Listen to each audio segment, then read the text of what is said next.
Na nouvelle alliance, tomona ba disciple baza persécuté, baza ko boma bango, baza ko lingate ba prêcher parole ya Jésus-Christ en tant que ressuscité. Baza ko boma bango, baza ko boma bango, baza ko boma bango. Naza ko sala illusion ya Etienne ndenga akufa. Mais akufa na esengo. Pourquoi? Parce que azalaki ko prêcher la bonne nouvelle ya Jésus. Mais lelo, nata ya kibu lelo na kati église corps du Christ. Et comme inde ba prophète, ba pasteur, ba apôtre na banani, ba komi ko boma na bango, ba komi ko finga na bango, ba komi ko chola na bango. Pourquoi? Pour na kolakisa keno o ngana prophétisaka, o ngana yebivi ya mutu wana, o ngande mutu na sungaka mutu wana po mata, o ngande mutu na sala po vi na ye koma boye. Donc na yango il faut na ye ba pendeni na kokitisa ye, bakomi ko boma na bango, ba msusu po balakisa keno na bomi yo comme ça prophétie na nga emimoni sama keno ekokisami po na lakaki yo ko okufa na prometaki ko okufa, to na lobaki ko okufa. Donc il faut ba aluka bato bakoki ko boma moninga na sima nango ye a déclaré que non, en tout cas prophétie la tinzoto ezo sala pasi. Dans cette émission bande konanga boko comprendre pourquoi naza kolobelango na sens oyo, parce que lelo na kati église tozo mona tout. Mais question est ça que Jésus a posé qui question tango kozonga, est-ce que kokuta ta mutu moko aza kondimele lisusu, parce que na liro tozo kende toza komituna wapi na église nini oyo baza ko fonder penda ba fondement o baza basé na mateya ya Jésus Christ, o baza koluka batu babongo la mitema na bato basali na Nzambe bakomi koyande kolakisa biso bango moko nde bazaleli. Bonjour, bonsoir. Bienvenue dans ce nouveau numéro sur EFATA Télévision. Bon week-end partout Bozali. J'espère que vous allez bien. Oui, bandeko biso toza bien kolo azo sala biso bola. Toyeka kapona ko partager na makambo eza koleka sur les réseaux sociaux. Bandeko na ngai lelo réseaux sociaux eza tribunal ya basali na Nzambe. Tozo mona scandale na kati ya église, ba pasteur na ba pasteur bazo bunda. Tozo mona ba pasteur baza ko sala miracle, baza ko sekwisa bibembe, mais au mona ke ebemba baza ko respirer, tant ba sekwisa déjà ye moko baza ko respirer. Tozo mona ke ba prophète na bana baza ko utiliser ba biloko moko boye pona ko attirer population na kati ya l'église na bango. Mais question izali, est-ce que bisika wana Nzamba zali? Toza na tango ya suka. Dans cette émission bandeko naza kolakisa bino l'église la compassion oya pasteur Marcelo Tunasi asengi, donc asengeli na prophète de la nation pardon po ye moko pardonner na ba propos oyo prophète de la nation Denis Lesi abimisaki et puis ya lobaki abanda ko salango en blaguant na ebite ba blague nini, même pour Bible ça ko pekisa biso ba genre ya ba blague. Bible peut ça ko pekisa biso na Nouveau Testament na Ancien te eza ko pekisa biso munoko, donc bimisa ba genre nini ba médite nini faut ko loba na kati ya mutu, donc Bible zo pekisa ngo. Mais lelo prophète de la nation Denis Lesi a salé mission na tonton Jaco. Oui, bandeko boyebi tonton Jaco musala salaka, à part kozalana na kati ya tonton ya baba Cook, azalaka toujours oyo asalaka misala, abandé ko sala na émission ta grandeur ya mbaka basali na Nzambe. Yango pourquoi bomona kiye azaki représenter paye mutu animaki matanga nyonso ndenge silaki. Prophète Denis Lesi nda le bino asala na émission comme ça batu bakotala afin que batu ba accepter pardon nae. Avant toute chose naza kosenga bino bolanda nanu message ya prophète de la nation na ndenge asengela ki pardon. La grande question c'est celle-ci. Batu batuna ki bawi tonton Jaco tuna prophète de la nation. Tango makamunyo soana ezolo bama. Tango prophète azolo bama makamunyo soana. Est-ce que prophète akanisaki amitiaki na place yandeko nae pasteur Marcelo? Non. J'étais peu égoïste. J'étais égoïste parce qu'il y a les enfants. Et surtout parce que Marcelo, parmi les enfants, il a des enfants qui sont albinos.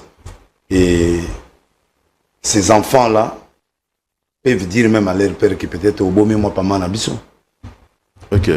En écoutant, ils peuvent perdre confiance à leur père, ils peuvent perdre confiance à l'église aussi de voir un autre pasteur, même si je dis entre guillemets, mais ils sont choqués. J'étais un peu égoïste parce que je n'ai pas vu les enfants qui souffraient.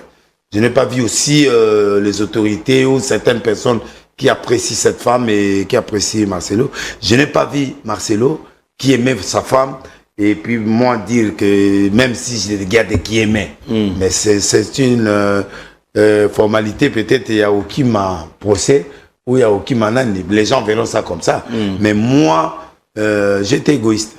Vraiment, j'ai été égoïste de ne pas voir la souffrance de mon frère, de ne pas voir la souffrance de sa famille biologique, ses enfants spirituels, compassion et le corps du Christ. C'est comme si vous avez entraîné d'ailleurs tout le monde dans cette vague-là, parce que tout le monde ici, les réseaux sociaux, c'est parti dans tous les sens. Tout, utiliser bon, si moi je les ai influencés, il y en a qui ont parlé déjà avant, qui parlaient avant moi, qui ont parlé aussi avant moi. Il y avait aussi un membre de sa famille biologique qui a parlé, mais nous étions tous égoïstes. On est tous égoïstes. Normalement, on ne doit pas crucifier cette femme, une bonne femme, et puis on ne doit pas crucifier. On est des Bantous d'abord, on ne peut pas parler du mal des morts. Et puis de toute façon, les jours où je verrai passer Marcelo, je le regarderai en face. Vous allez parler aux enfants aussi? Oui, je suis prêt à demander pardon aux enfants, oui. Je suis prêt à demander pardon à... Parce que les enfants, ils ont grandi, ils comprennent déjà un certain nombre de choses. Oui, ils ont compris. Donc, ils vous ont vu, forcément. Oui. Donc, je suis désolé. Et vous allez faire cette démarche-là de voir les enfants faire. aussi? S'ils m'accordent ça, je peux le faire et demander pardon aux enfants. Parce que moi, j'aime pas qu'on touche mes enfants. J'aime pas aussi qu'on touche ma femme. Donc, si je ne peux pas accepter, parce que maman, tu m'as posé la question, toi, comme tu es là, si on me touche, tu te fâcheras. Donc, au fait, on ne touche pas mes enfants. Donc, je me suis mis à la place. Je ne me suis pas mis à cette ère-là. Quand je fais des émissions, il y a des problèmes aussi des journalistes. C'était quoi? C'était toujours l'esprit pétage, bon, on est emporté des fois, on est emporté des fois par des analystes. Mais il y a des choses... Et puis il faut dire aussi que il y a pas des choses, il y a des les clashs au pasteur Marcelo, au Banao les lopété. Hein? Non, je demande pardon. Au Banao clashé. Bon, il ne m'a jamais insulté, hein, Marcelo. Oui. Il ne m'a jamais attaqué non plus. Aucun jour à la télé, il a parlé mal de moi. Le pauvre, il n'a jamais rien dit, non. Mais vous l'avez toujours clashé. Je suis désolé. C'était l'esprit qui était à cette époque-là. C'était pas bien. Je suis désolé, vraiment, s'il me suit, tout le monde qui me suit, je suis désolé. Et puis, franchement, j'ai été égoïste. J'ai touché à l'intimité de mon frère, à l'intimité de notre femme, à l'intimité, et surtout au moment où on plairait. Et puis, j'ai pas droit à ça aussi. J'ai pas besoin de parler. C'est sa femme, et puis, tout. Moi, nous, on fait tout. Quand on parle, un monsieur qui m'a dit, mais, un pasteur qui m'a dit, mais pasteur, toi, quand tu fais des choses, est-ce que tu justifies devant les gens qui étaient partis voir ça, j'ai fait ceci, je suis parti voir un médecin? Non, j'ai été égoïste. Tout simplement, je ne peux pas aller dans des justifications. Je n'ai pas eu d'autopsie, je n'ai pas eu de rapport médical, je n'ai pas parlé avec le pasteur Marcelo, ni avec qui que ce soit. Je demande pardon, sincèrement, au corps du Christ, à l'église Compassion, à sa famille, la famille de maman et la famille du pasteur, ainsi que à ses enfants naturels qu'il a mis au monde, et à la Compassion, à tous les pasteurs et les fidèles de Compassion, et le corps du Christ, tous les pasteurs qui sont blessés. Et je pars encore trop loin à tous mes frères. Ndenge bouti komona wana, prophète asengi pardon. Asengi pardon kaka epa neni pasteur Marcelo Tuna cité. A tout ça qui bandeku ebele. bande konanga na kati ba propos na ye alobi ke abandaki pe kaka ko blague lisusu pona kolobela makambo ya prophète Francis Tatu. Bandeko prophète Francis Tatu awutaki ko célébrer ko koma Seigneur merci parce que tokoki si 2 ans yango je suis en relation na mwasi na ye bakomaki to mona ka air nyonso aza ko voyager France ake nani ake Israël ake boy ke na mwasi na ye baza ko sala musala ya Nzambe mais prophète de la nation alobi ke ayaki ko sala blague pona ko yebisa bango ndeni ntisi koyo prophète akoka ko bota te parce que 2 ans yango Francis Tatou, paraît-il. Vous demandez pardon aussi à Maurice Billet. Oui, parce que au pasteur. J'ai été aussi dur avec lui. Au prophète Joël Francis Tatou. Aussi. Pour dire qu'il ne m'aime pas au monde, il n'a pas encore depuis abalé à Botité. Je blaguais, mais c'est rien maintenant. Je ne peux pas blaguer sur ça. Et Maman Simiane, tu me pardonnes. Et puis, prophète Tatou, pardonnez-moi. On a dit ici. Mais sans kobosana ke muto ya abali mundele nde biso tomonaka bana ndenge biso tolingaka kozala na bana nyonso ba mindele balingaka kozala na bana te bandeko na ngai na ba blague na ye wana na ba pardon ne asengaki tomoni pe bandeko mususu basengele pardon ote pasteur Marcelo faut limbisa parce que soka limbisite eza musali na Nzambe te nango na pasteur Marcelo papa pasteur na kombo na Yesu na zolo banazana mawa pe na bolingo na yo na ebi pasi ozwi minyoko li ozwi ekosila lelo lobi te pasteur Marcelo tango lobaki ete na tuni médecin il me répond pas ozaki na chambre na kisiko parfait ya mama ye alors ça dit alors personne dernier au revoir à personne dernier au revoir c'est fini. Mon chéri, c'est une grande accueil. Et yo pour le baki yango abi blanche n'est plus. C'est un signe prophétique. Maman accueil. Où est l'équipe pasteur Marcelo comme on a Nzambe les cas. Denis c'est ton frère. Ma bende so qui a senga qui pardon te. Mais Denis Sake a sengi pardon alors bi nazo se compatir na ndiko nanga. Ba msudi kambasali ayeba kité. Ndenge Bible lobby dans Matthieu 18 verset 21. Omoni ko funda Denilesi bakanga ya mabete et ko déstabiliser les sous-sous mabe compassion pe ko déstabiliser sous makasi. Là c'est vrai. Makamwa ko bima et ko leko ya lelo. Papa ozana pota. Soki ngala ngiko tala otena ko zambo so ko tala yo bino pe boyambaka batute. Hein Musa na bino na yebite mengefa azali moto ya bolingo limbisaye longola ba plainte nyonso wana et ko pesa avantage pas na yote deux na iko sukisa pasteur Marcelo Romains 3 verset 10 personne n'est juste devant Dieu mon pasteur alinga mingi oyebi likamba papa wemba mama mazona lela boye lokola mwana muke ezaki show biso bange papa mama dans l'église c'est moi le pasteur papa le prophète c'est moi OK nazali Paris monta bimisa que na prier na prison na boloko et papa m'a prié chez moi Kinshasa na yokaki mabe na lobaki mais nazaki na bolingo ça dit quoi Proverbe 10 verset 12 la haine excède que l'amour couvre toutes les fautes oyebi likamba papa wemba ndenge bimaki bebisi Jeanette me motakufa famille telemi les liba que pas secrétaire général de paix ça dit quoi bataille président de la République c'est grâce à secrétaire à bon ce matin babitika aux chrétiens papa Rozo d'ample wanate papa Marcelo ken que c'est la même chose avec chaud parce que aux amutu au ça va dérapage parce que aux alliés Jésus aux alliés humains Balimbi ça va passer Marcelo. Ce qui est plus grave passer Marcelo devant la prédication au lobby catholique ils allaient maison d'entente pour battre en enfer. En enfer oui. En enfer. Au lobby catholique ils allaient puissant, ils allaient mondial. Mais toka qui me personne qui tellement qui personne qui droit de réponse. Mais souka dans cardinal en bon OK je salue en passant à l'obaki botika.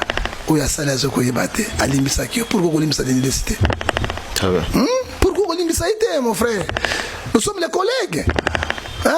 Pourquoi ko limbisa ite? Ko la tanzoto ya mokilité. Bato bazo lobana yo wana bazo spena misala bazo pression. Papa.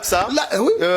Déjà lobby il semblerait que Batubaya qui nanda kuya aux alentours yanda kuya Deniles, en tout cas des jeeps au Bayaki kozwa Deniles malgré il n'était pas là. Bayaki kokanga ils ont montré que l'affaire en comme vraiment chaud hein. Bon et comme chaud nous sera montako à l'emissation va passer Marcelo. Hier surtout dans ça mais la passer Marcelo ba tuka ki ndenge nini. Ba finga ki Yesu ndenge nini.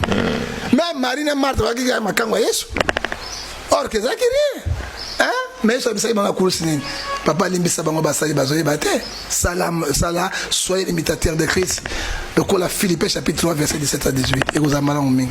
Et qu'on déstabilise passer Marcelo parce que Deniles ce n'est pas n'importe qui. Très bien. Deniles ce n'est pas n'importe qui. Ah ouais. Parce que ah ouais. Tout le capé, Hébreu 12 verset 14. Ceux qui cherchent la paix avec tout, ceux qui ont pardon, monte copé là.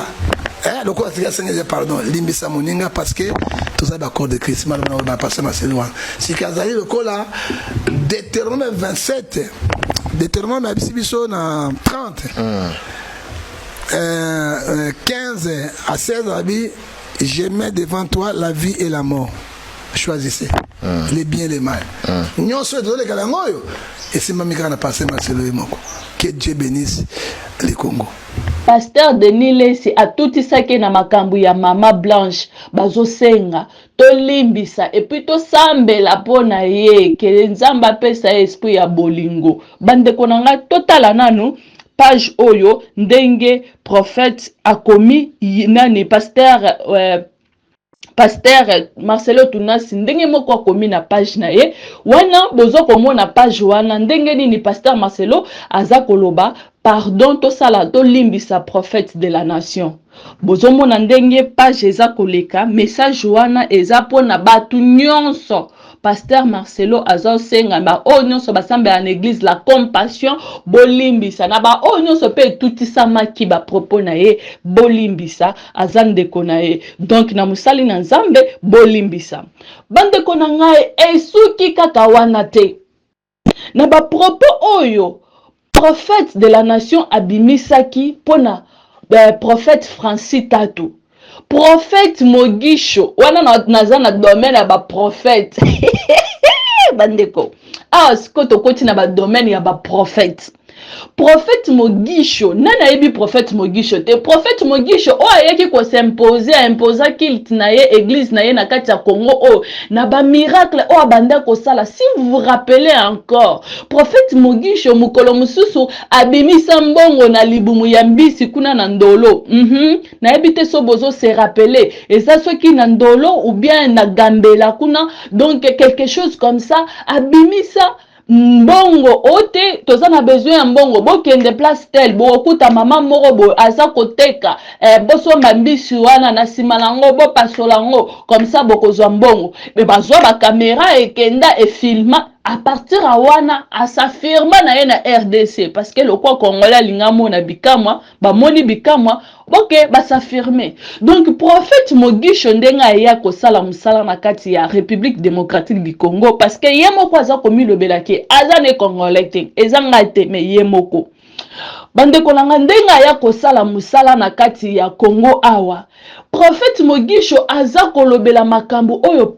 prophète de la nation alobeli balobi o balingi baboma prophète Francis Tatou il faut prophète Francis Tatou asambela pour ceux qui a kufite moi sine akufa bande konanga prophétie ekomi ya makasi et puis prophétie ekomi ya kondimiso ondima parce que za petit frère pour ceux qui grand frère azolo banayo kotia mutu makasi te landa petit frère yoka eza prophétie ya conseil ngana sa komituna est-ce que nzambe mutu aza koloba to ba sentiment ya batu mutu koloba mais na koloba mingi te bande konanga bolanda na vidéo oyo bino moko na sima bongo to ya kosala analyse na biso kota 40 jours de prière bato ba sepela tendengo o tie église na limité oyamba bango olakisa bango source na yambongo ba sepela te ba tia kombo na liste Joël Francis soko kufite mwasi na yazokende ngana yebisio Joël Francis petele bato bazo sala yo attaque soko petele bango te bato ba ko sala mabe Joël Francis nazo yebisa yo ngana za ya na yo nakabela ford oyebi yango margondi magango te nazo yebisa yo Joël okoti vida kisha sokuti biso ya yato za wana toyebi ba type oyo toyebi ba tata oyo Joël batio na liste yo na mwasi na yo keba aussi que na moni ok France keba prière and l'esprit de mort en l'esprit de mort ceux qui va koboma na accident te bakokwisa avion ceux qui bakokwisa avion te bakotia mwasi na yo poison Joël Francis bakotia mwasi na yo poison ngana zo yebisa yo batata wana basepela te ndongo bana mundele basepela te bazo mona na ba photo ozo pesa mwasi na bizu bozo seka bolati kitoko bango mitene zo kufa Joël Francis bamoni mwasi mbale moko bogar abali mundele bazo sepela te Joël place ozali na sengi lokola leki ngana ya na leki na age Joël Francis yokangai na yeko loba awa na live ya lelo kota 40 jours place ozali na mwasi na yo batie kombono na liste ya bato bakokufa kokanisa teke prophète nation wana finga gayo ela yaki kosakola zo sala blague aza représentant na bango ye asakola galiwa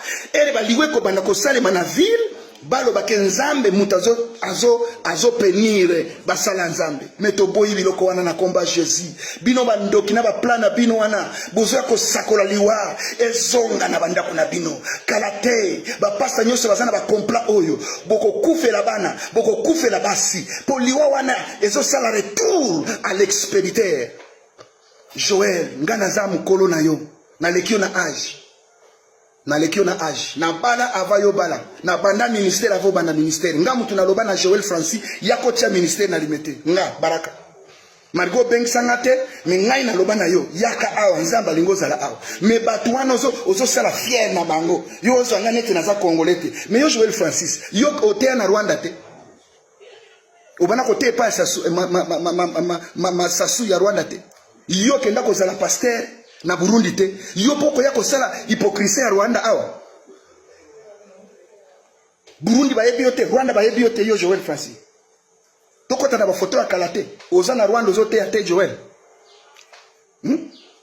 yo poko kenda kuno te mais soko okomi na Kinshasa yo po bandiko sala hypocrisie na ba vie baraka wana ze étranger kutu yo balinga ga yoti babenga ga yo PD lelo bakomi ko bima koloba na yo ke pona nini azobota te imagine muto bali prophète azobima koloba pona nini Joël azobota te mais yako tia mwasi na ezeni yako tia mwasi na ezeni soki zo sala passe kendo drage mwasi ya passer tia ezeni ponde loko zoluka papa pétage okanisi to yebi yote Yeso komoni mwasi ya kitoko olalaga pongite ubibangana ba minere ubibangana basi ya batu ndenge bomoni wana bandeko prophète Mogisho aye pona kolobela prophète Francis Tatu bandeko nanga bolimbisa parce que toza na ba domaine ba prophète ma ministère ya ba prophétie awe komi komita en garde mutu na mutu faut à s'affirmer yenda za prophète yenda zabo yesikoyo alobi ke prophète Francis a petit na ye mutu apesa ye conseil afin que aya na kini po ya ko implanter aya kokota na cour des grands bandeko na ngai Seigneur mondo tozokende wapi Nathan oyo tozo kende wapi parce que komi bitumba ba prophète alobi boye na message na ye alobi ndenge prophète de la nation même si alingaka ote ndenge makambo wuti koloba wana eza ba bloko baza ko préparer yesko aloba ngona ndenge ya prophétie or eza déjà préparation ayebi déjà makambo de ba préparer le yango mais azoya awa po alakisa keno aloba ngona ndenge ya prophétie habité prophète Francis Tatu faut zala mayele afin que obimane kiri wana siko naza komitu na batu wana baza banane lelo basali na nzambe bakomi kobwaka na ba jeton lelo basali na nzambe bakomi kobwaka na kofinga na bandeko na ngai toza komituna discipline ezali lisusu te amour ezali lisusu te compréhension eza lisusu te, ba fruit ya molimo eza lisusu te na basali na nzambe. Na monde ya internet mutu na mutu aza na besoin ça la visibilité. Mais tant bozo ça la visibilité, est-ce que place ya Yesu na kati ya visibilité wana ezali to ozo ça la visibilité na yo moko. Bande ko ngai ezo sala pase. Kotala ba video oyo epi kolanda makambo oyo toza komituna wapi mokili eza kokende toza na tangu nini parce que bible eza koloba ke distraction ekozala makasi bato babanda kosala makambo nyonso ekozala kaka normal. C'est alors que le fils viendra akoya koenlever ba oya ye. Bande ko na ngai distraction oyo ekota na kati ya bana na nzambe te. Prophète, ceux qui a discuté na prophète, monsieur, il faut ya komona ngo sur les réseaux sociaux. Prophète, oyaza kondima moninga te, oyaza kondima moninga te. Et comme na niveau ya kofinga, bandeko, et comme na niveau ya kofinga. Lelo tozomona ke prophète Mogisho akomi kofinga même ba mama. Bandeko nanga na oloba mingi te botala na video ya ba mama ndenga za kofinga na bato nyonso siko na mituna kaka bato basali na nzambo baza koloba bango wana nde banani tolanda nani masakola deuxième monde masakoli ya kisi yango ndoza ko sakolela biso poto ndimango na koti na Kinshasa na power bato bazo bika bakakatani bazo tambola yoka bango aye na kisi tufi na yo kisi ya mama na yo yo banganga esika bazala goyeba bango te yo peke ndo simba kisi wana nana boy menga baraka nalalaga na ngomba nalalaga losambo tuna bato nyonso ba pembeni nanga ba oyebisa yo nzoto oyo ebi mwasi ya Kinshasa te ebi ka nzoto ya mama Claire tuna bato nyonso ba pembeni na ba oyebisa baraka zana tala biloko ya famille awa ndenge na zabwe na lupango anoko na nga propre soki na luki place ya kolala na olala ubengane pa na yo ponga na zanga place ya kolala uko mshenzi siko problème na yo ezaka pauvreté prophète aza awaza na posa big so pauvreté omoni yo mateya osalaka commentaire te mateya bio osalaka commentaire te prophète baraka alataka bilonge belé soki eza moment akokita boye lokola basango na oya na okiti oyo eza ta combat spirituel oyo akoyela yo moto zongisa moto pas de brague. Amen. Ndenge bomoni wana bandeko na ngai ezo sala pasi komona ke lelo na kati église corps du Christ ba scandale ezebele tomoni na matanga ya papa Baruti na matanga ya mama Blanche makambo ebimi ekeye ezongi nyonso banani bazobimisa basali na nzambe oyo atongaki oyo alobaki oyo asekaki moninga alataki bien te banani baza kose créer yango basali na nzambe.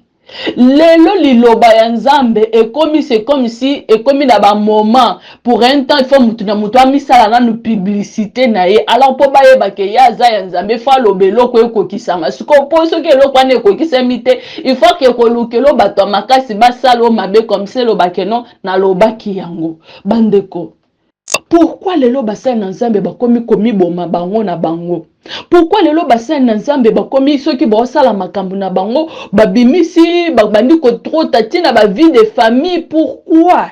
Est-ce que yangwana nde Jésus asengaki biso? Est-ce que yangwana nde Jésus ayaki kolakisa biso? Bible ezoko talisa biso ke na nouvelle alliance ba disciples ya Jésus bazaki persécutés.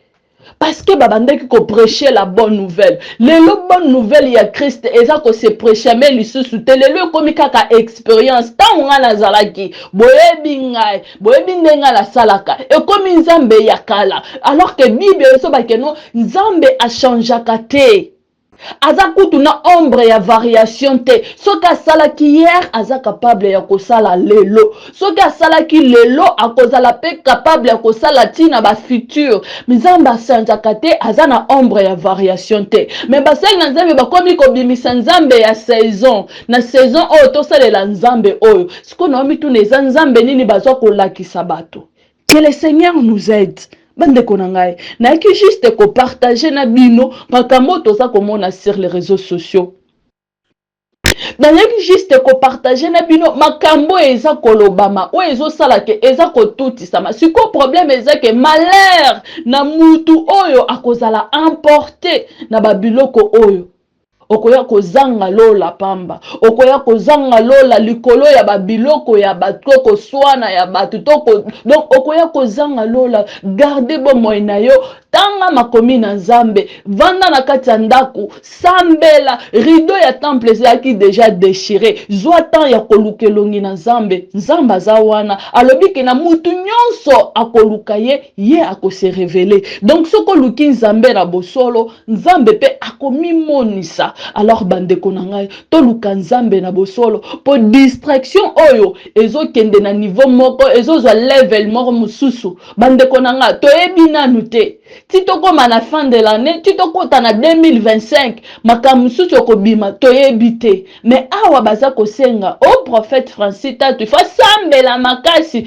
po soki akufi te mwasi ne mutu akokufa banda kaka pasteur Marcelo akufeli mwasi ekomi kaka ba prophétie nyonso ekomi basi ya basala Nzambe fo bakufa na tuka na ebite Nzamba azolakisa kaka liwa Nzamba olakisa bolingo te Nzamba olakisa pe makambo ya STT Nzambe pa olakisa pe guerre ekosila kante Nzambe pe olakisa pe bato bakozwa conscience kante est-ce que eza kaka makambo ya liwa kaka donc pa Nzambe eza kaka koboma na koboma. Or la Bible nous dit que non alingaka biso na ba défaut na biso alingaka biso kaka na façon oyo tozaleli yango nga na ki juste ko partager. Abonnez-vous, aimez, commentez, partagez la vidéo. Tokutani mbala sima. Bye. Bye.